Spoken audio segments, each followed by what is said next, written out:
हमारे विचारों का स्तर हमारी संगत पर निर्भर करता है। हमारी संगति जितनी अच्छी होगी, हम उतने ही अच्छे विचारों के धनी होंगे। हेलो फ्रेंड्स, आज के इस मोटिवेशनल थॉट के साथ हम आज की कहानी शुरू करते हैं। आज की कहानी है भगवान गौतम बुद्ध के बारे में। आज की कहानी उस विषय पर है जिससे बहुत ज्यादा लोग दुखी रहते हैं। आज की कहानी सुनने के बाद आपकी बहुत सारी टेंशन ऐसे ही गायब हो जाएगी। आज की कहानी है एक सेठ के बारे में जिसके पास बहुत ज्यादा धन पैसा होता है, लेकिन फिर भी वो दुखी रहता है। और फ्रेंड्स, ऐसा ही होता है आजकल, जिसके पास जितना ज्यादा पैसा है वो उतना ज्यादा दुखी है। और एक एवरेज बंदा जिसके पास मतलब काम चलाने के लिए थोड़े ही संसाधन होते हैं, वो कम संसाधन होने के बावजूद भी बहुत ज्यादा खुश रहता है। इसकी क्या वजह है? भगवान गौतम बुद्ध की आज की कहानी से हम इसके बारे में जानेंगे। तो चलिए फ्रेंड्स, हम आज की कहानी शुरू करते हैं। इससे पहले कि आप कहानी सुनने में खो जाएं, हमारे चैनल को सब्सक्राइब कर दीजिए और बेल आइकन को प्रेस कर दीजिए। और हाँ, अगर आपको कहानी पसंद आए तो कमेंट में बुधाई में जरूर लिखना। तो चलिए फ्रेंड्स, आज की कहानी शुरू करते हैं। धन्ना सेठ के पास 7 पुश्तों के पालन पोषण जितना धन था। उसका व्यापार चारों तरफ फैला हुआ था, किंतु फिर भी उसका मन अशांत रहता था। कभी धन की सुरक्षा की चिंता, तो कभी व्यापारिक प्रतिस्पर्धा में आगे निकलने का तनाव। चिंता और तनाव के कारण वह अस्वस्थ रहने लगा। उसके मित्र ने उसकी गिरती दशा देखी तो उसे बुद्ध के पास जाने की सलाह दी। सेठ बुद्ध के पास पहुंचा और अपनी समस्या बताई। बुद्ध ने उसे सांत्वना देते हुए कहा, तुम घबराओ मत, तुम्हारा कष्ट अवश्य दूर होगा। बस तुम यहाँ कुछ दिन रहकर प्रभु का ध्यान किया करो। बुद्ध के कहे अनुसार सेठ ने रोज ध्यान करना शुरू कर दिया, किंतु सेठ का मन ध्यान में नहीं लगा। वह जैसे ही ध्यान करने बैठता, उसका मन फिर अपनी दुनिया में चला जाता। उसे लगता कि वो तो यहाँ बुद्ध की शरण में आया हुआ है, लेकिन पीछे से उसके व्यापार का क्या हो रहा होगा, उसका पैसा कहाँ लग रहा होगा, उसके लोग उसका काम सही ढंग से कर रहे हैं या नहीं, पता नहीं उसे कितना नुकसान हो रहा है और कितना लाभ। जब भी वह ध्यान करने बैठता, इन्हीं विचारों में खो जाता और घंटों बीत जाते। उसका मन एकाग्रचित नहीं हो पाता। वह बहुत परेशान हो गया। जितना वह घर पर परेशान रहता था, उससे ज्यादा यहाँ आने के बाद उसे परेशानी महसूस होने लगी। वह घबराते हुए बुद्ध के पास गया और कहने लगा, बुद्ध, मैं जब भी ध्यान करने बैठता हूँ, मेरा ध्यान फिर से अपने उसी कारोबार में चला जाता है, अपने प्रतिस्पर्धियों के प्रति चला जाता है कि वो कहीं मुझसे आगे न निकल जाए। मैं तो यहाँ आया हुआ हूँ, मेरा व्यापार पता नहीं कैसा चल रहा होगा, पता नहीं मेरे नौकर मेरे व्यापार की देखभाल सही ढंग से कर रहे हैं या नहीं, कहीं मुझे नुकसान तो नहीं हो रहा, और मुनाफा भी हुआ है तो कितना हुआ है, कोई मेरा व्यापार ठप ना कर दे, और मेरा परिवार पता नहीं मेरे बिना कैसे रह रहा होगा। बुद्ध ने सेठ की बात ध्यान से सुनी, लेकिन कुछ नहीं बोले। जब बुद्ध और सेठ सायंकालीन भ्रमण पर गए तो वो चलते चलते एक जंगल में पहुंच गए। अचानक से सेठ के पैर में एक कांटा चुभ गया। सेठ दर्द से कराहने लगा। बुद्ध ने सेठ से कहा, सेठ जी कड़ा करके कांटा निकाल दो। सेठ ने ऐसा ही किया और आंखें बंद कर एक झटके से कांटे को खींचकर निकाल दिया। सेठ को चैन मिला। तब बुद्ध ने उसे समझाया, ऐसे ही तुम लोभ, मोह, क्रोध, घमंड व द्वेष के कांटे तुम्हारे मन से निकाल दो, जो कि तुम्हारे मन में गड़े हुए हैं। जब तक अपने मन की संकल्प शक्ति से उन्हें नहीं निकालोगे, अशांत ही रहोगे।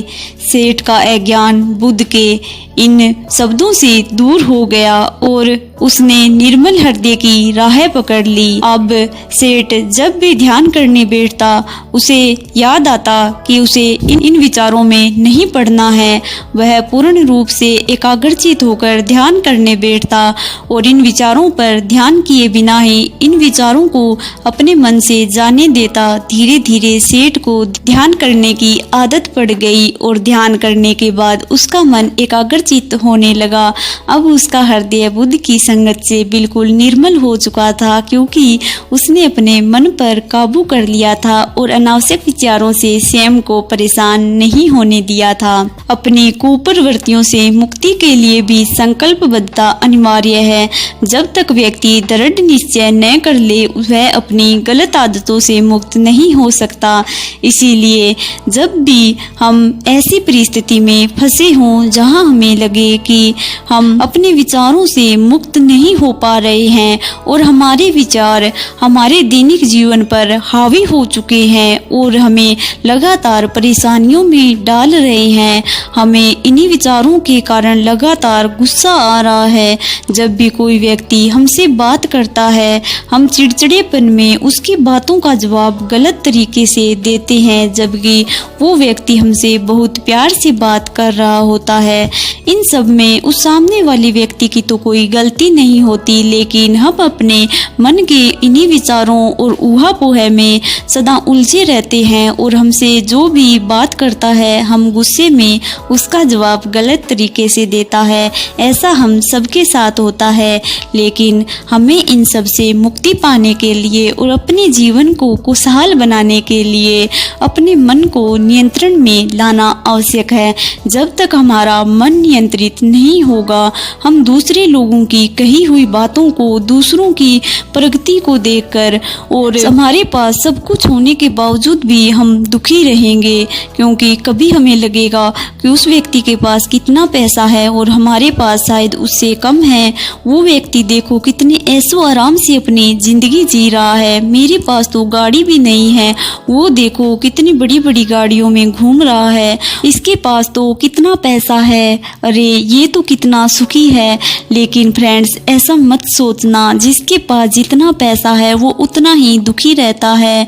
अगर हमारे पास कोई संसाधन कम भी है या हमारे पास बहुत सारा पैसा है फिर भी हम दुखी हैं, तो हमें ये सोचना चाहिए कि ये ज़िंदगी हमें एक बार मिली है, इसे हमें खुशियों से जीना है।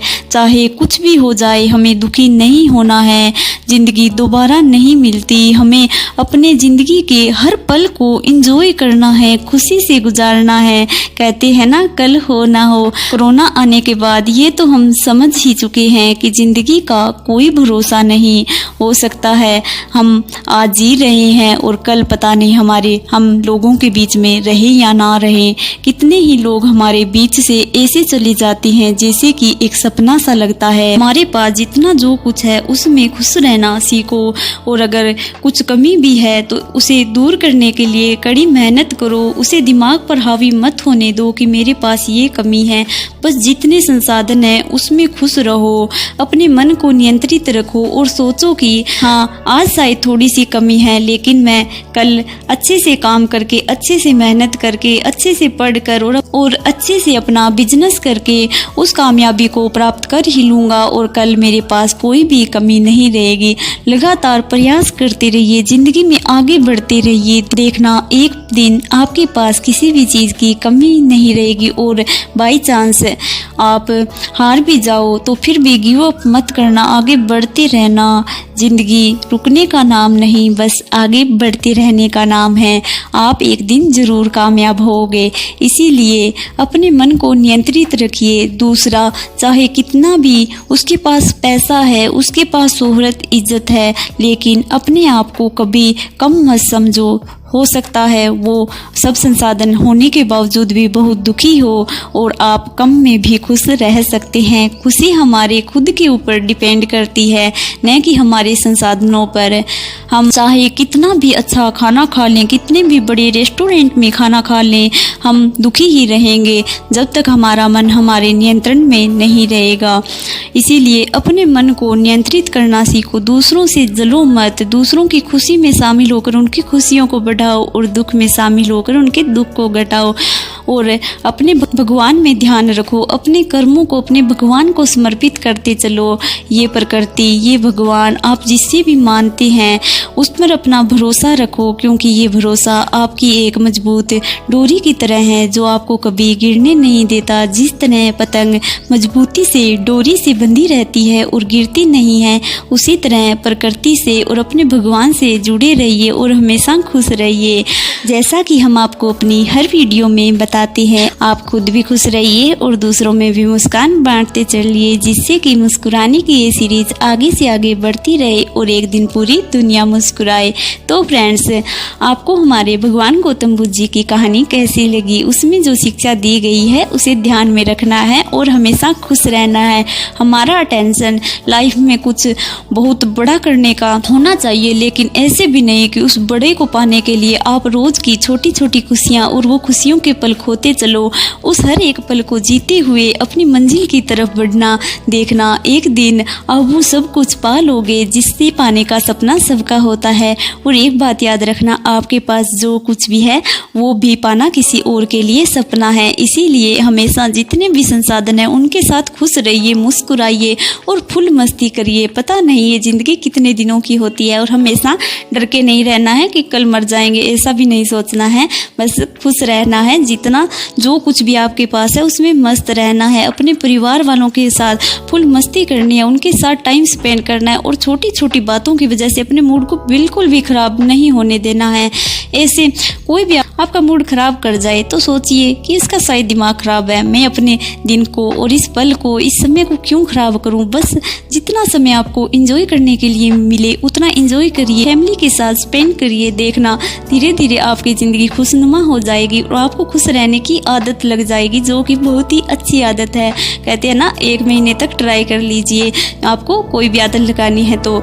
इसीलिए 1 महीने तक खुश रहने की बस कोशिश करिए, दिखावा करिए, धीरे धीरे आपको खुश रहने की लत लग जाएगी। और ये लत एक बार लग गई तो आपकी ज़िंदगी की आधी से ज़्यादा प्रॉब्लम तो ऐसे ही ख़त्म हो जाएगी, क्योंकि आधी से ज़्यादा दुनिया लोगों की खुशी से दुखी है। और जिस दिन आपने अपने माइंड को कंट्रोल कर लिया, आप दूसरों के सुख से दुखी नहीं होंगे और आप हमेशा अपने आप में खुश रहोगे। इसीलिए खुद से दोस्ती करिए, हमेशा मुस्कुराइए, खुश रहिए, जितना हो सके एंजॉय करिए।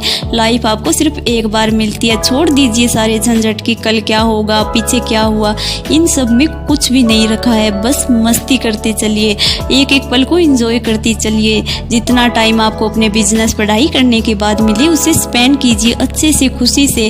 वो आपकी ज़िंदगी का यादगार पल बन जाना चाहिए। दिन में ऐसे कई पल जी लीजिए जो कि आपके माइंड को फ्रेश कर दे और आप डबल स्पीड से अपना काम कर पाओगे, क्योंकि जितना ज़्यादा हमारा माइंड खुश रहेगा, जितना ज़्यादा हम हैप्पी रहेंगे, हमारी एनर्जी उतनी ज़्यादा डबल हो जाएगी और हमारा माइंड कई गुना ज़्यादा बढ़कर काम करेगा। इसीलिए खुश रहने के नुकसान नहीं है, बस फायदे ही फायदे। खुश रहिए और खुश होकर हमारे चैनल को सब्सक्राइब भी कर दीजिए, लाइक कर दीजिए और भगवान बुद्ध जी के लिए एक अच्छा सा कमेंट छोड़ दीजिए। ओके, गुड बाय, जय हिंद, जय भारत, थैंक यू।